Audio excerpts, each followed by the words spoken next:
आज अखिलेश और केजरीवाल एक साथ दिखने वाले हैं। लखनऊ में दोनों लीडरान प्रेस कॉन्फ्रेंस करेंगे।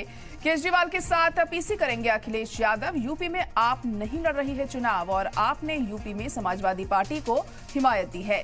तो आज अरविंद केजरीवाल और अखिलेश यादव एक साझा प्रेस कॉन्फ्रेंस करेंगे। कई अहम मुद्दे इनकी तरफ से आज इस प्रेस कॉन्फ्रेंस में उठाए जा सकते हैं। हालांकि आपको बता दें कि लखनऊ में दोनों लीडरान ये प्रेस कॉन्फ्रेंस आज करने वाले हैं। यूपी में आम आदमी पार्टी चुनाव नहीं लड़ रही है और आपने यूपी में सपा को हिमायत दी है। तो समाजवादी पार्टी को हिमायत है आम आदमी पार्टी की।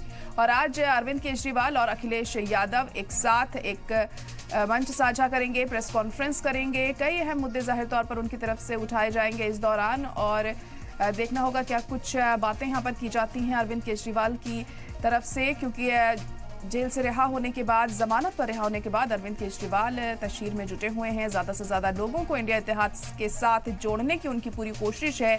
इससे पहले भी लगातार लोगों के बीच वो पहुंच रहे हैं, जनसभाएं कर रहे हैं, रैलियां कर रहे हैं और आज अरविंद केजरीवाल लखनऊ आएंगे और अखिलेश यादव के साथ एक प्रेस कॉन्फ्रेंस आज वो करेंगे और कई अहम बातें इस दौरान वो कर सकते हैं। जाहिर तौर पर जिस तरीके से बीजेपी को घेरने में लगे हुए हैं तमाम इंडिया इतिहाद के लीडरान, तो उनकी भी पूरी कोशिश रहेगी यहाँ पर बीजेपी को एक बार फिर घेरने की।